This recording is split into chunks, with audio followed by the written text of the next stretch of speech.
السلام علیکم ورحمۃ اللہ وبرکاتہ۔ الحمد للہ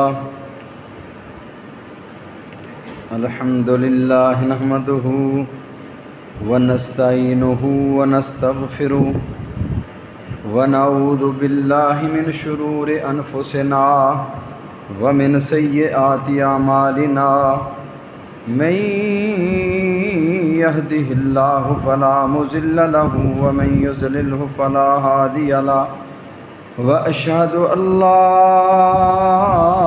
إله إلا الله وحده لا شريك له وأشهد أن محمدا عبده ورسوله اللهم صل على محمد وعلى آل محمد كما صليت على إبراهيم وعلى آل إبراهيم إنك حميد مجيد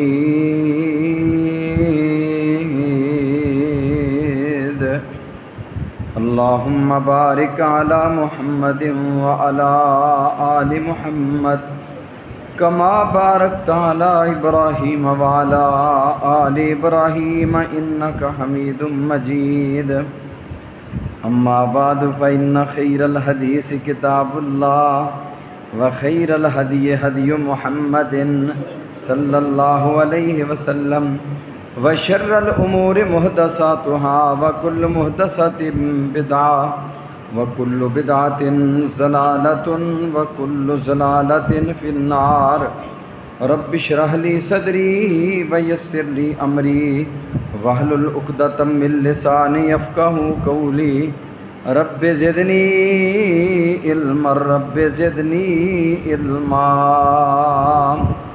سبحانك لا علم لنا إلا ما علمتنا إنك أنت العليم الحكيم أما بعد فأعوذ بالله السميع العليم من الشيطان الرجيم بسم الله الرحمن الرحيم إنما يأمر مساجد الله من آمن بالله واليوم الآخر وأقام الصلاة وآتى الزكاة ولم يخش إلا الله فعسى أولئك أن يكونوا من المهتدين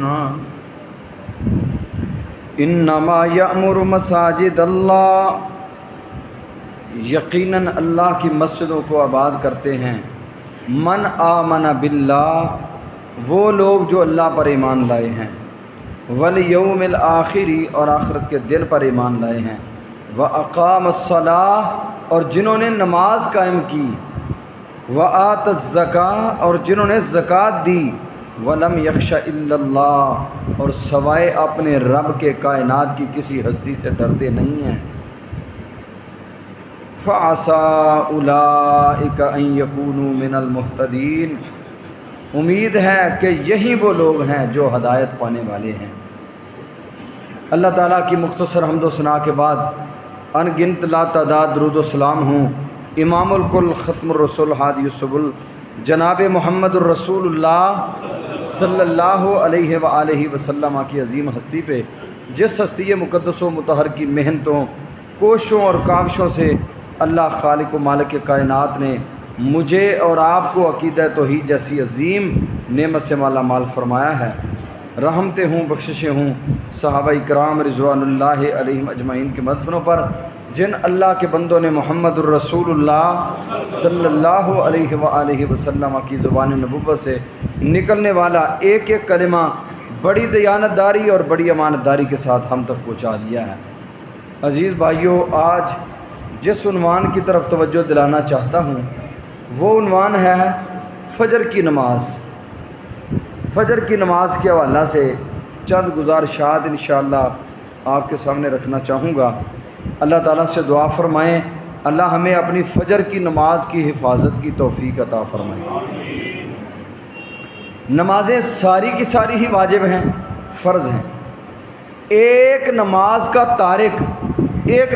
تارک بھی دین اسلام نے نماز ترک کرنے والے لوگوں کو مسلمان گردانہ اور شامل نہیں کیا۔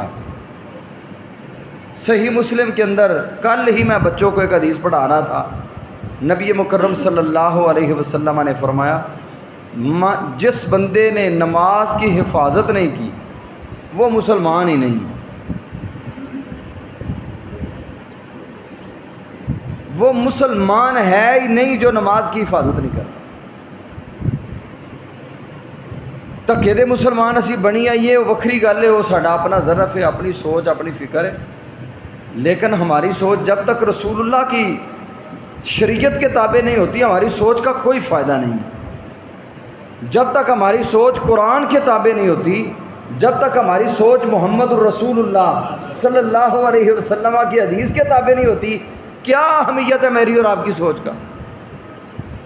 کوئی ہے فائدہ؟ اللہ کی قسم کوئی فائدہ نہیں۔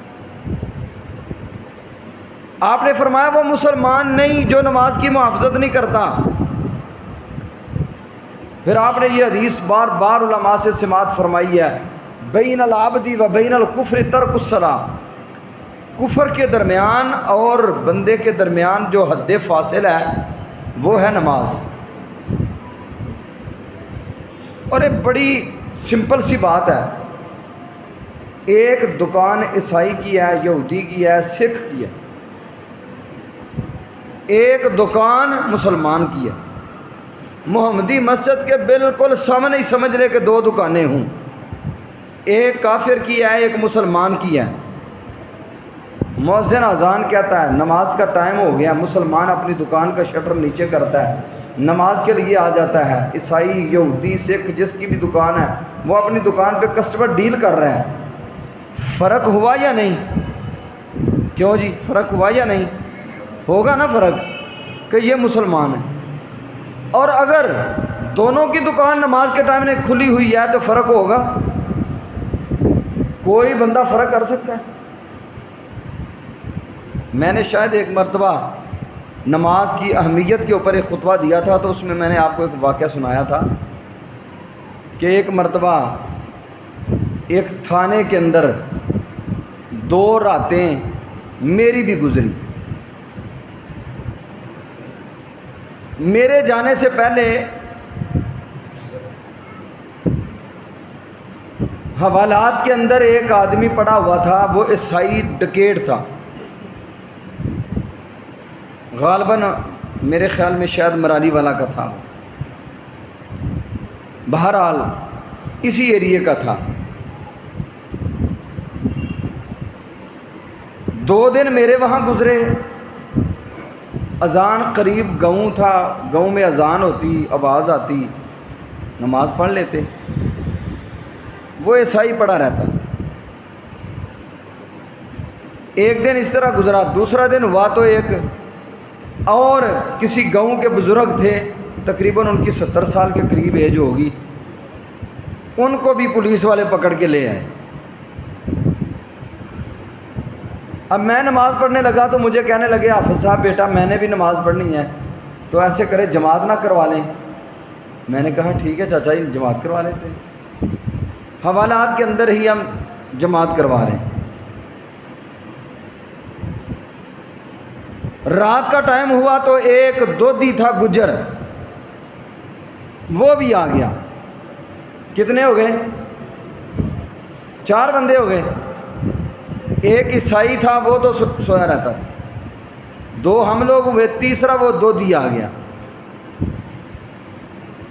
عشاء کی نماز کا ٹائم ہے، میں بھی اور بزرگوں نے بھی وضو کیا، نماز کے لیے کھڑے ہوئے، نماز پڑھ لی، رات گزر گئی۔ پھر فجر کا ٹائم ہوا، فجر کی نماز پڑھی، نماز پڑھی، عیسائی بھی پیچھے بیٹھا ہوا ہے اور وہ دودھی بھی پیچھے بیٹھا ہوا ہے۔ میں نے نماز پڑھانے کے بعد وہ گجر صاحب سے تھوڑا سا مخاطب ہو کے میں نے کہا گجر صاحب میری ایک بات کا جواب دیں گے؟ مجھے کہنے لگے حافظ صاحب بتائیں کیا بات؟ میں نے کہا آپ یہ بتائیں کہ آپ مسلمان ہیں یا عیسائی ہیں؟ آپ مسلمان ہیں یا غیر مسلم ہیں؟ کہنے لگا حافظ صاحب یہ بڑا گل پوچھنے والی ہے، میں پکا مسلمان ہاں۔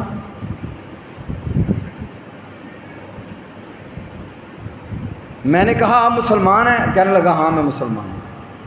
میں نے کہا میں بھی مسلمان ہوں، یہ چاچا جی بھی مسلمان ہیں، آپ بھی مسلمان ہیں، اور وہ بندہ غیر مسلم ہے۔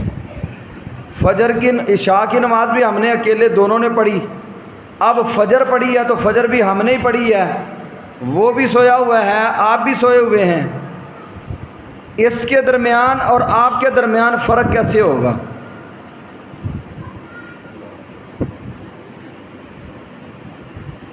مسلمان بھی سویا ہوا ہے، عیسائی بھی سویا ہوا ہے، فرق کیا ہے؟ فرق یہ ہے کہ مسلمان نماز کا ٹائم ہوا سارا کچھ چھوڑ چھاڑ کے اللہ کے سامنے کھڑا ہو گیا، یہ ہے فرق۔ مسلمان اور کافر کے درمیان فارق نماز ہے، نماز جدا کرتی ہے مسلمان سے عیسائی کو، مسلمان سے یہودی کو، مسلمان سے سکھ کو، مسلمان سے ہندو کو، مسلمان سے مجوسی کو، بدھ مت کو، نماز علیحدہ کرتی ہے۔ ورنہ وہ بھی ہمارے جیسے انسان ہے، کیا ہے ان میں؟ ہم سے بھی کئی لوگ صاف ستھرے شاید رہتے ہوں، ہم سے بھی بہترین کپڑے مہنگے پہنتے ہوں گے، ہم سے بڑے بزنس مین ہوں گے، بلکہ ہیں ہم سے بڑے خدمت انسانیت میں پیش ہیں۔ نہیں تو آپ ڈیٹا نکال لیں پوری دنیا کا، سب سے زیادہ خدمت انسانیت میں جو لوگ جو نا وہ سرگرم عمل ہیں وہ غیر مسلم ہیں۔ آپ کے پاکستان کے اندر مرزائیت کتنی خدمت انسانیت کر رہی ہے، آپ سوچ بھی نہیں سکتے مرزائیت کتنا کام کر رہی ہے۔ آپ جا کے نروال کے علاقہ میں، شکر گڑھ کے علاقہ میں، یہ سیالکوٹ سے بارڈر کی طرف جتنا ایریا ہے، اس ایریے میں بڑے بڑے ہسپتال ان لوگوں نے بنا دیے، پتہ نہیں کیا کتنے بڑے سکول کالجز بنا دیے ہیں، کنہوں نے؟ مرزائیوں نے۔ کیا ہے؟ خدمت انسانیت ہو رہی ہے۔ کافر کے درمیان اور مسلمان کے درمیان فارق کیا ہے؟ سارے بولیں نماز فارق ہے، نماز فرق کرنے والی ہے۔ اللہ کے پیارے حبیب علیہ الصلاۃ والسلام نے فرمایا مرو اولادکم وہم بابناء سبع سنین، اپنے بچوں کو نماز کا حکم دو جب بچہ 7 سال کا ہو جائے۔ کتنے سال کا؟ 7 سال کا بچہ ہو جائے اسے نماز کا حکم کرو، اس کی انگلی سے پکڑ کے اسے نماز کے لیے لے کے آؤ، اس سوئے ہوئے کو اٹھاؤ۔ جب 10 سال کا ہو جائے وَضْرِبُوهُمْ وَهُمْ بِأَبْنَاءِ 10 سنین، جب بچہ 10 سال کا ہو جائے اس کی سرزنش کرنا پڑتی ہے تو سرزنش کریں، لیکن اس کو نمازی بنائیں، اس کو نماز کے لیے لے کے آئیں۔ بند کیا ہو جاتا ہے؟ جب 10 سال کا ہو جائے تو اسے اگر سرزنش کرنا پڑتی ہے تو سرزنش کریں، پٹائی کر کے بھی اگر آپ کو مسجد میں لانا پڑتا ہے تو اس کو پٹائی کر کے بھی لے کے آئیں۔ یہ ہے اللہ کا حکم۔ اب میرا آپ سے سوال ہے، آپ تمام احباب سے، 10 سال کا بچہ نماز نہ پڑھے تو مار کے لانے کا بھی حکم ہے، اگر 10 سال کا بچہ روزہ نہ رکھے تو دین اسلام کیا کہتا ہے؟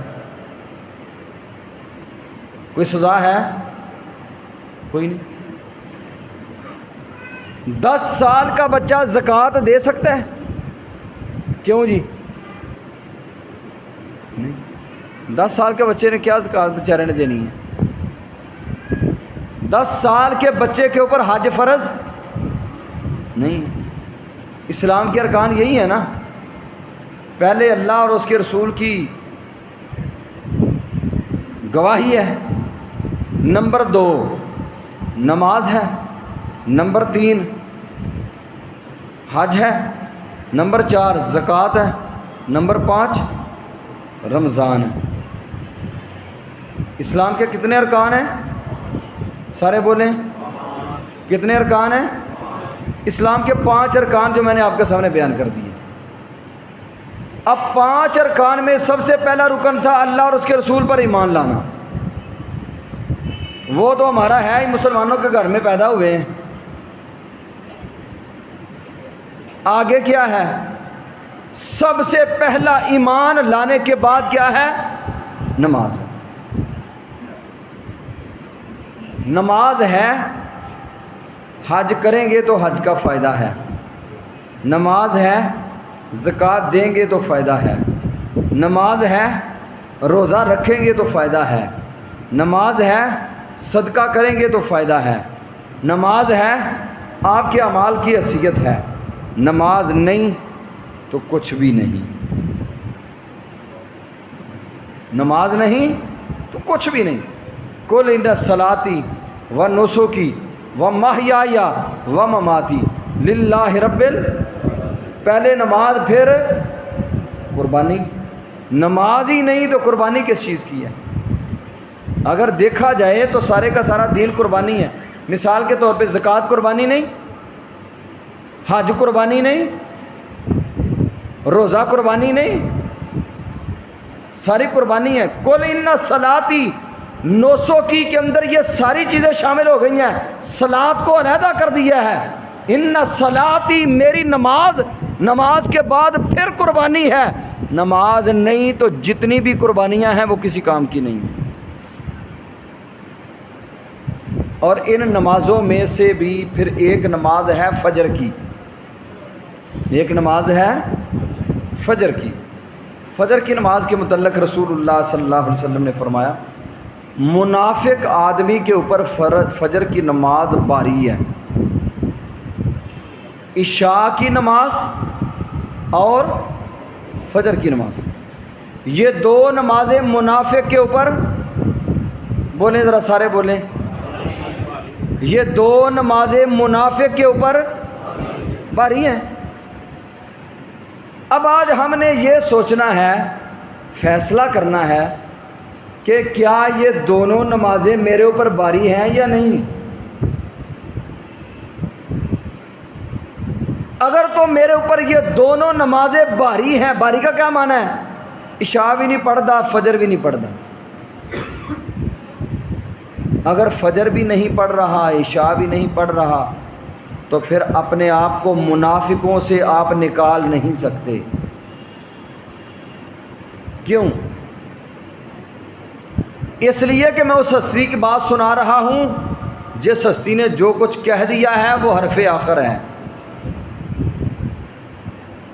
یہ بات کسی مفتی کی نہیں ہے، یہ کسی شیخ الحدیث کی نہیں ہے، یہ کسی مدبر اور کسی مدرس کی نہیں ہے، یہ بات کسی حکمران کسی جج کی نہیں ہے، یہ چیف جسٹس صاحب کی بات نہیں ہے، یہ اس چیف جسٹس کی بات کر رہا ہوں جو ساری کائنات کے لوگوں کا سردار ہے، جسے محمد الرسول اللہ صلی اللہ علیہ وسلم کے نام سے یاد کیا جاتا ہے۔ فرمایا منافق کے اوپر یہ دو نمازیں باری ہیں۔ اگر تو آپ فجر کی عشاء کی دو نمازیں پوری مضبوطی کے ساتھ فجر اور عشاء اور فجر کے پکے نمازی ہیں تو اللہ کے فضل و کرم سے آپ منافقت سے بری ہیں، لیکن اگر آپ ان دو نمازوں کے پکے نہیں ہیں تو پھر سمجھ لیں منافقت ہیں۔ اور اگر آپ تارک ہیں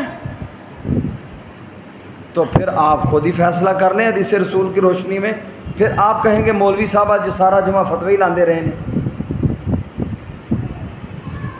یہ میرا فتویٰ نہیں ہے، میری کیا حیثیت ہے میں آپ فتویٰ دوں؟ اللہ کی قسم یہ محمد الرسول اللہ صلی اللہ علیہ وسلم کا فرمان گرامی ہے کہ عشاء اور فجر کی نماز منافق کے اوپر باری ہے۔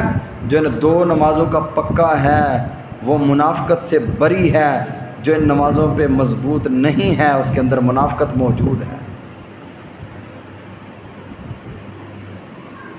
اب آپ ایک اور بات ذہن میں رکھیں، فجر کی نماز کے ٹائم نا، جب میں نے ایک دن جہاں میں نماز پڑھاتا ہوں وہاں پہ میں مصلی پہ کھڑا ہو کر اپنی صفوں کے اندر دیکھ رہا، فجر کی نماز کے ٹائم میری صفوں کے درمیان میں صرف ایک جوان نظر آ رہا تھا، بس 2-3 مرتبہ تقریباً میں نے اپنے یہ چند مہینوں سے میں نے اس صفوں کے اندر نظر دوڑائی ہے کہ میں آج دیکھوں نوجوان کتنے ہیں نماز میں.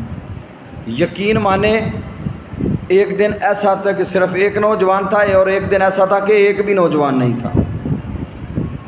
سارے سفید ریش سفید داڑھیوں والے بزرگ صرف فجر کی نماز وہ پڑھتے.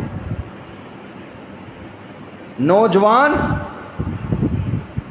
نمازوں کے تارک. زندگی خراب ہو گئی, زندگی تباہ ہو گئی, برباد ہو گئی ان لوگوں کی زندگی. اور اس تباہی اور اس بربادی کا اگر آپ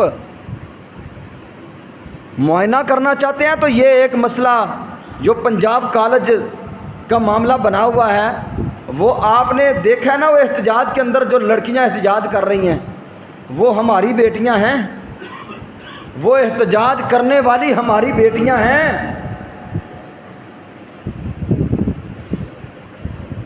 مسلمانوں کی بیٹیاں ہیں, دوپٹے اترے ہوئے, بال کھلے ہوئے, لڑکوں اور لڑکیاں اور لڑکے اکٹھے مکس, مختلط نظام زندگی. اور سب سے بڑی بے غیرتی تو یہ ہے کہ ہمارے اداروں کے اندر کو ایجوکیشن سسٹم اس نے اور تباہی اور بربادی مچا کے رکھ دی ہے.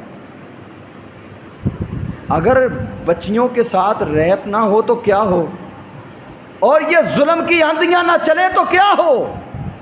آپ کیا سمجھتے ہیں کہ بے پردہ بیٹیاں نوجوان لڑکوں کے ساتھ پڑھنے والیاں ہوں تو پھر ایسے معاملات اور ایسے حادثات رونما نہ ہوں؟ اللہ کی عظمت کی قسم ایسے نہیں ہو سکتا.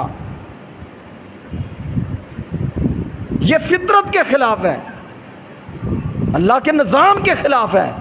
جب ہم اپنے رب کے نظام کو چیلنج کر رہے ہیں روتے کیوں ہیں پھر ہم؟ ہمیں غیرت نہیں آتی, ہمیں شرم نہیں آتی کہ ہماری جوان بیٹیاں جوان لڑکوں کے ساتھ پڑھ رہی ہیں؟ آج ایک عرب ملک کی نوجوان لڑکیوں کی تصویریں چڑھی ہوئی تھی فیس بک کے اوپر. یونیورسٹی کی بچیاں ہیں, یونیورسٹی کی لڑکیاں مکمل برقعے کے اندر پیک ہیں, مکمل برقعے میں پیک ہیں. آج بھی اگر جن لوگوں کے اندر غیرت موجود ہے, جن لوگوں کے اندر دین موجود ہے, جن لوگوں کے دلوں میں اللہ کا ڈر موجود ہے, جو لوگ محمد رسول اللہ صلی اللہ علیہ وسلم کی اتباع اور فرما برداری کے اوپر مضبوط کاربند کھڑے ہیں, اللہ کی قسم ان کی بیٹیاں آج بھی با پردہ ہیں, ان کی عزتیں آج بھی محفوظ ہیں. یہ مت سمجھیں جتنے مرضی ہم احتجاج کریں, جتنے مرضی ہم رولے ڈالیں, جتنے مرضی ہم روڈز بلاک کر لیں, یاد رکھیں یہ حادثات کبھی رک نہیں سکتے. یہ حادثات اس صورت میں رک سکتے ہیں اس ملک کے اندر اسلامی نظام رائج ہو, کتاب و سنت کا بول بالا ہو, محمد رسول اللہ صلی اللہ علیہ وسلم کی حدیث کا نفاذ ہو, رب کے قرآن کی حدود کو نافذ کیا جائے, رب کے قرآن کی حدود کو نافذ کیا جائے. اللہ کے فضل و کرم سے کوئی آنکھ کسی دوسرے کی طرف اٹھنے والی نہیں ہوگی. ستم یہ ہے کہ ہم قرآن سے بیگانے, ستم یہ ہے کہ ہم حدیث سے دور ہوتے جا رہے ہیں. آج ہمارے بچوں کی تربیت کیا ہے؟ فجر کی نماز فارغ, باپ بیچارہ منتیں کر کر کے اٹھاتا ہے, سماجتیں کر کر کے اٹھاتا ہے, پتر اٹھ نماز پڑھ لے. بیٹا آگے سے آنکھیں نکالتا ہے, گالیاں نکالتا ہے, برا بھلا کہتا ہے. ایک دن میں نماز پڑھا کے بیٹھا ہوا تھا, ہمارے ایک حاجی صاحب ہیں میرے پاس بیٹھے, نماز کے بعد روئے جا رہے تھے. میں نے کہا صاحب کیا ہوا ہے؟ کہنے لگے قاری صاحب کیا آپ کو بتاؤں, بیٹے کو صرف اٹھایا, پتر اٹھ نماز پڑھ لو, آگے سے بدتمیزی کر رہا تھا نماز پڑھنے. جب آپ جوان تھے آپ پڑھتے تھے فجر کی نماز, آپ مجھے اٹھا رہے ہو. یہ باپ کو آگے سے جواب مل رہا ہے. میرے عزیز بھائیوں, فجر کی نماز اتنی اہمیت کی عامل ہے, اتنی اہمیت کی عامل ہے. محمد رسول اللہ صلی اللہ علیہ وسلم نے فرمایا من صلی الصبح بالجماع فَهُوَ فِي ذِمَّةِ اللَّهِ، جس نے فجر کی نماز با جماعت ادا کی ہے، فجر کی نماز با جماعت ادا کرنے والا شخص فَهُوَ فِي ذِمَّةِ اللَّهِ، وہ اللہ کی حفاظت میں ہے، اگلی فجر تک رب کی حفاظت میں ہے، اللہ کے ذمے میں ہے۔ اللہ رب العزت کی حفاظت میں جو آ جائے کوئی اسے نقصان دے سکتا ہے؟ جو رب کی حفاظت میں ہو ساری کائنات مل کے بھی اس کا نقصان نہیں کر سکتی۔ شرط یہ ہے کہ اس نے فجر کی نماز با جماعت ادا کی ہے، اللہ کی حفاظت میں ہے، محفوظ ہے، اللہ کی قسم محفوظ ہے۔ حجاج بن یوسف کا ایک واقعہ بڑا معروف ہے۔ حجاج بن یوسف کچھ لوگوں کو سزائے موت سنائی، ان کو قتل کر رہا تھا اور ایک آدمی رہ گیا۔ سالم رحمہ اللہ تعالیٰ سے کہنے لگا، یہ سالم حضرت عمر کے پوتے ہیں اور عبداللہ ابن عمر رضی اللہ تعالیٰ عنہ کے بیٹے ہیں۔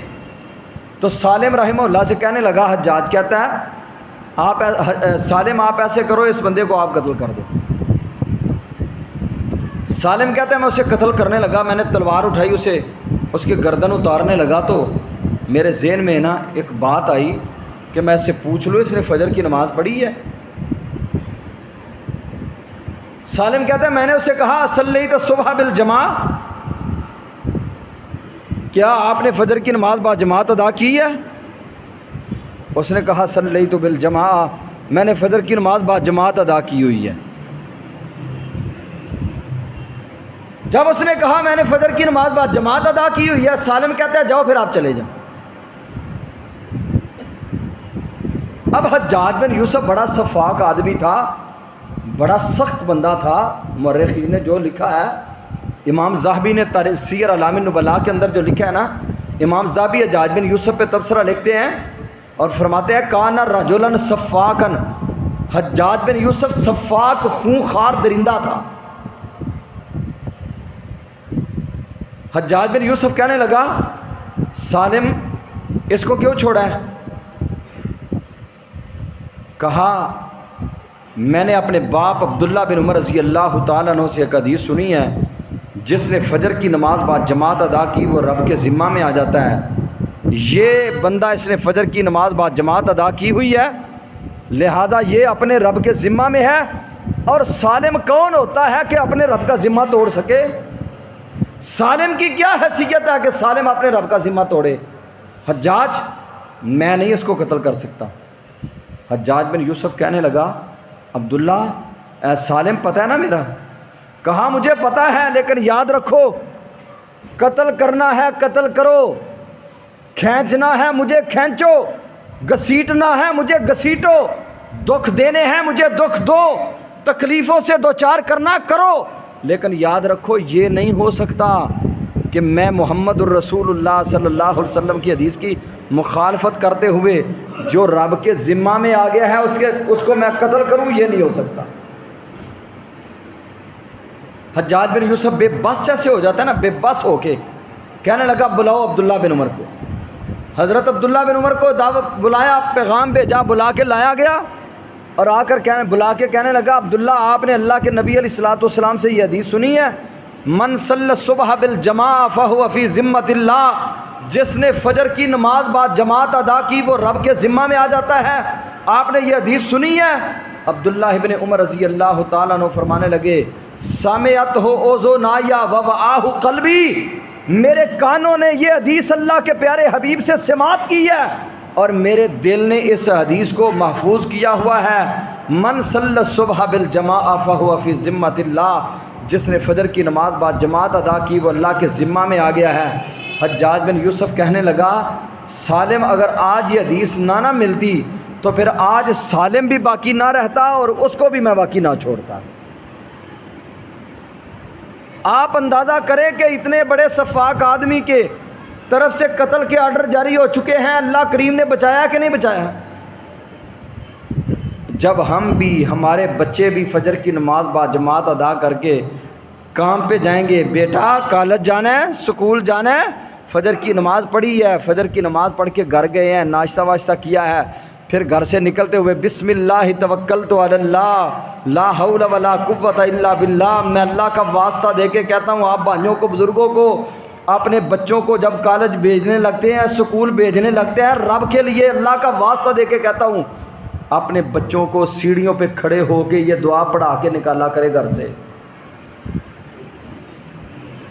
سیڑھیوں پہ کھڑے ہو جایا کریں، مین دروازے پہ کھڑے ہو جایا کریں، اپنے بچوں کو یہ دعا پڑھا کے گھر سے نکالا کریں، بسم اللہ توکلت علی اللہ لا حول ولا قوت الا باللہ، اے اللہ تیرے اوپر توکل کر کے گھر سے نکل رہا ہوں۔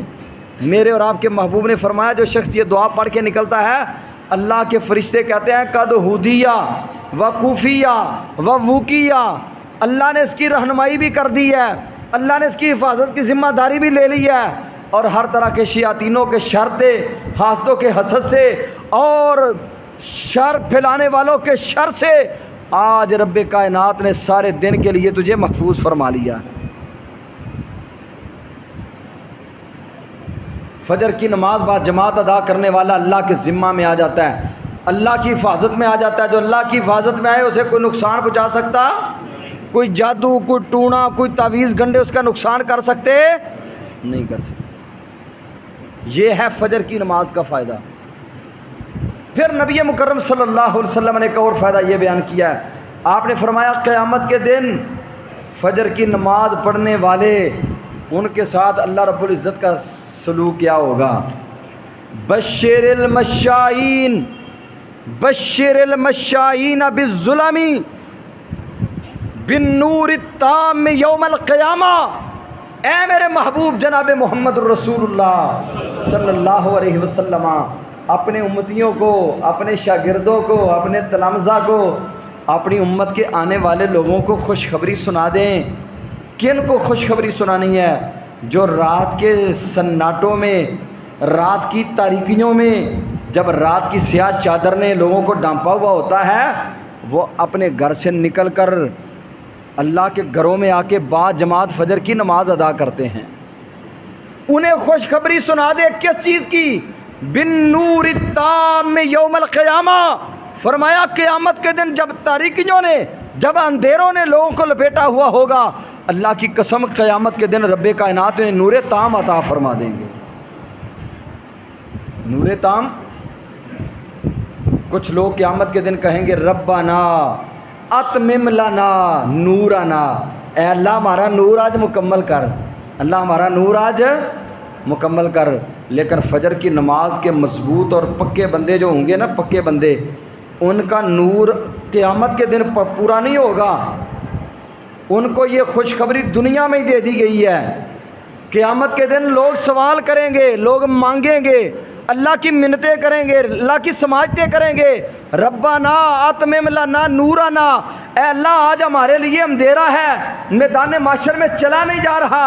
اور صحیح البخاری کی حدیث میں آپ نے سنا، پہلے بھی حدیث سنی ہوگی، میرے محبوب نے فرمایا پل صراط لگنا ہے، ما بین ظہرئی جہنم، جہنم کے دونوں کناروں کے اوپر پل صراط لگنا ہے، ادق من الشعر، بال سے زیادہ باریک، احد من السیف، تلوار کی دار سے زیادہ تیز۔ اور آپ نے فرمایا پھر بال سے باریک، تلوار کی دار سے زیادہ تیز، اور ہر طرف سے ظلمات اور تاریکیوں نے اسے لپیٹا ہوا ہوگا۔ ایسے ظلمات، تاریکیاں اور اندھیروں کا میں اور آپ دنیا میں تصور بھی نہیں کر سکتے۔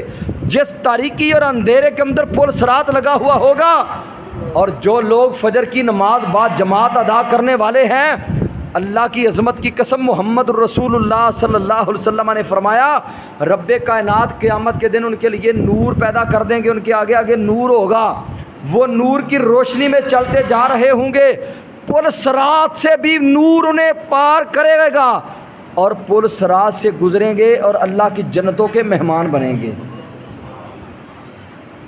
اس نور کی روشنی میں، اس نور کی روشنی کے اندر پل صراط سے گزریں گے۔ پل صراط سے ہر کسی کو گزرنا ہے۔ ایمن کے نبی کریم صلی اللہ علیہ وسلم نے فرمایا کہ جب پل صراط لگے گا تو اللہ کے نبی وہاں کہہ رہے ہوں گے اللہم سلم، اللہم سلم، اللہ آج مجھے سلامت رکھ لینا، اللہ آج مجھے سلامت رکھ لینا۔ اللہ کا ہر نبی وہاں یہ کہہ رہا ہوگا، اور وہاں فجر کی نماز با جماعت ادا کرنے والوں کے لیے رب کریم ایسا نور پیدا کریں گے جو نور ان کے آگے آگے ہوگا، اور پرسرات سے اس نور کی روشنی کے ساتھ نکل کے آگے اللہ کی جنتوں کے وارث بنیں گے انشاءاللہ۔ کتنے فائدے ہوئے؟ 2 فائدے فجر کی نماز کے۔ پہلا فائدہ، جو فجر کی نماز با جماعت ادا کرتا ہے وہ شخص اللہ کی حفاظت میں رہتا ہے، ہر وقت اللہ کی حفاظت میں رہتا ہے۔ دوسرا فائدہ، جو فجر کی نماز با جماعت ادا کرتا ہے اللہ رب العزت قیامت کے دن کی تاریکیوں اور اندھیروں سے اسے محفوظ فرما کے اللہ اسے قیامت کے دن نور اور روشنی عطا فرما دیں گے۔ اسے احساس تک نہیں ہوگا قیامت کے دن کے اندھیروں کا، جو فجر کی نماز کا مضبوط اور پکا بندہ ہے۔ تیسرا فائدہ، اللہ کے پیارے حبیب علیہ الصلاۃ والسلام نے فرمایا یتعاقبون ملائکۃ باللیل والنہار، دن اور رات کے جو اللہ کے فرشتے ہیں جن کی ذمہ داریاں لگی ہوئی ہیں، ایک گروہ آتا ہے فجر کی نماز کے ٹائم، وہ پھر عصر کے ٹائم چلا جاتا ہے، عصر کے ٹائم ایک اور گروہ آ جاتا ہے اللہ کے فرشتوں کا، جو بندوں کے اعمال کو لے کر آسمانوں پہ چڑھتے ہیں۔ 2 ٹائم ہیں، ایک فجر کا ٹائم اور ایک عصر کا ٹائم۔ ان 2 ٹائموں میں یجتمعون، اللہ کے فرشتے جمع ہوتے ہیں فجر کے ٹائم پہ اور عصر کے ٹائم پہ، ڈیوٹیاں چینج ہوتی ہیں فرشتوں کی۔ جب ڈیوٹی کر کے فجر کی نماز کے فرشتے اوپر چڑھتے ہیں تو اللہ ان سے پوچھتے ہیں، حدیث کے الفاظ ہیں یسألہم ربہم وہو اعلم بہم، ان سے ان کا رب سوال کرتا ہے، ان کا رب پوچھتا ہے، جبکہ رب کو علم ہے یہ کہاں تھے، اللہ کو علم ہے کہاں تھے، کہاں سے آ رہے ہیں، کیا ڈیوٹی کر کے آ رہے ہیں۔ اس علم ہونے کے باوجود اللہ کے فرشتے ان سے اللہ پوچھتے ہیں میرے فرشتوں کہاں سے آئے ہو؟ اللہ محمدی مسجد سے آئے ہیں۔ کہاں سے آئے ہیں؟ محمدی مسجد سے آئے ہیں۔ کتنے بندے تھے محمدی مسجد میں فجر کی نماز پہ؟ ایک صف تھی،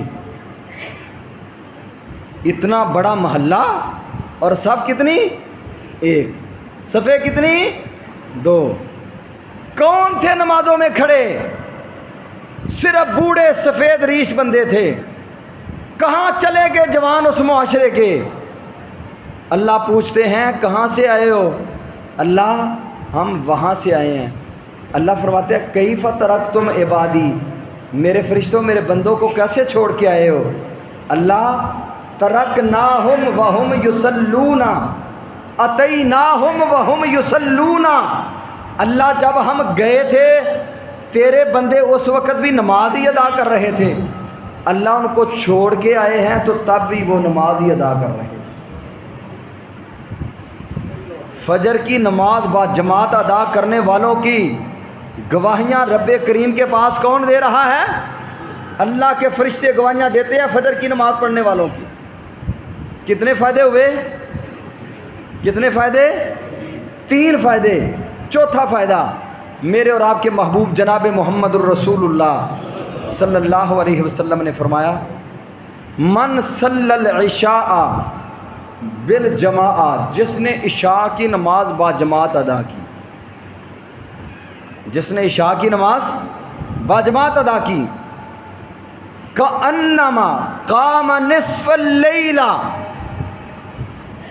فرمایا جس نے عشاء کی نماز با جماعت ادا کی گویا کہ اس نے آدھی رات قیام اللیل کیا ہے، آدھی رات قیام کیا ہے۔ من صلی الصبح بالجماع، جس نے پھر فجر کی نماز با جماعت ادا کر لی، قام اللیل کلہا، میرے اور آپ کے محبوب علیہ الصلاۃ والسلام نے فرمایا جب اس نے فجر کی نماز با جماعت ادا کر لی ہے، رب کائنات نے اس کے نامہ اعمال کے اندر پوری رات کے قیام کرنے کا اجر لکھ دیا ہے۔ پوری رات قیام کرنا، پوری رات قیام کرنا، اللہ اکبر، پوری رات قیام کا اجر اس کے نامہ اعمال میں لکھ دیا گیا ہے، جس نے عشاء کی نماز با جماعت ادا کی اور فجر کی نماز با جماعت ادا کی۔ اور نبی مکرم صلی اللہ علیہ وسلم نے فرمایا اللہم بارک لامتی فی بکورہا، اللہ میری امت کی صبح کے اندر برکت عطا فرما دے۔ کس کی دعا ہے؟ اللہ کے نبی کی دعا۔ کن کے لیے؟ جو صبح جلدی اٹھتے ہیں، جو صبح جلدی اٹھتے ہیں ان کے لیے۔ اگر آپ کے گھر میں فاقہ ہے، آپ کے کاروبار میں پریشانیاں ہیں، آپ کے گھر میں دکھ ہیں، اگر آپ سمجھتے ہیں میرا کاروبار نہیں چل رہا، کاروباری حوالہ سے پریشان ہے، دن رات عمران خان کو گالاں کڈن دیاں تسبیحاں آتے، نواز شریف نو گالاں کڈن دیاں تسبیحاں کرنا ہے، اللہ کی عظمت کی قسم چھوڑو ان سب کو، آؤ فجر کی نماز با جماعت ادا کیا کرو، اپنے اللہ کی منتیں کر، سماجتیں کر۔ یہی لوگ ہیں کتنے سالوں سے ہمارے اوپر مسلط ہیں۔ آپ کا کاروبار کبھی ٹھپ نہیں ہوگا اگر آپ فجر کی نماز با جماعت ادا کرنے والے ہیں۔ آپ کو پریشانیاں نہیں آئیں گی انشاءاللہ، اگر آئیں گی بھی تو وہ اللہ کی طرف سے رحمت ہی بن کے آئیں گی، وہ اجر کا باعث ہی بن کے آئیں گی انشاءاللہ۔ اگر آپ فجر کی نماز کے پکے مضبوط بندے فجر کی نماز ادا کرنے والے ہیں، فرمایا اللہ میری امت کی صبح کے اندر برکتیں عطا فرما دے۔ اور برکتیں کس نے سمیٹنی ہیں؟ جو سورج 10 بجے تک سویا رہتا ہے وہ کیا برکتیں سمیٹے گا؟ جو ظہر کی نماز بھی سو کے گزار دیتا ہے وہ کیا برکتیں لے گا؟ فجر بھی ضائع کر لی، کیا برکتیں اس نے سمیٹنی ہیں؟ برکت کی دعا ان کے لیے ہے جو صبح جلدی اٹھتے ہیں، رات کو جلدی سوتے ہیں۔ ایک صحابی ہے سخر رضی اللہ تعالیٰ عنہ، کہتے ہیں جس دن سے اللہ کے نبی صلی اللہ علیہ وسلم کی میں نے یہ دعا سنی ہے نا، آپ نے فرمایا تھا اللہم بارک لامتی فی بکورہا، اے اللہ میری امت کی صبح کے اندر برکتیں عطا فرما دے۔ سخر کہتے ہیں میں اس وقت سے لے کر پوری زندگی اپنے کاروباری تجارتی سارے معاملات صبح فجر کی نماز ادا کرنے کے بعد شروع کرتا تھا، اور اللہ کی قسم اگر میں مٹی بھی اٹھاتا اللہ مٹی کو بھی سونا بنا دیتا تھا۔ یہ ساری حدیثیں ہمارے لیے ہیں جو میں نے سنائی ہیں آپ کو۔ اگر ہم عمل نہ کریں، صرف کانوں کی سماعت کی حد تک تو سن لیا، عمل نہ کیا تو یہ ہماری کمزوری ہے۔ میرے عزیز بھائیو اس کے اوپر عمل کی ضرورت ہے۔ اللہ کی قسم عمل کریں گے میری اور آپ کی زندگی بدل سکتی ہے، میرے اور آپ کے حالات بدل سکتے ہیں، ہمارے دکھ اور پریشانیوں کے مڈلاتے بادل صاف ہو سکتے ہیں، پریشانیوں میں الجھے ہوئے، دکھوں کے گرداب میں پھنسے ہوئے وہاں سے نکل سکتے ہیں، لیکن کب؟ جب فجر کی نماز با جماعت آ کے پڑھیں اور اپنے خالق و مالک سے اپنی منتیں سماجتیں اپنے اللہ سے تعلق مضبوط کریں گے، انشاءاللہ الرحمن اللہ ساری دنیا کی پریشانیاں بھی دور فرما دے گا۔ اور آخرت کی پریشانیوں کے حوالے سے تو آپ نے سماعت فرمائی لیا ہے کہ اللہ قیامت کے دن جب اندھیرے دور کر دے گا، اللہ روشنیاں پھیلا دے گا، پل صراط کے رستے اتنے کٹھن اللہ آسان کر دے گا، اللہ جنتوں کے وارث بنا دے گا، تو اس سے بڑھ کر بندے کے لیے اور خوش قسمتی کیا ہو سکتی ہے؟ اللہ سے دعا ہے اللہ عمل کی توفیق عطا فرمائے۔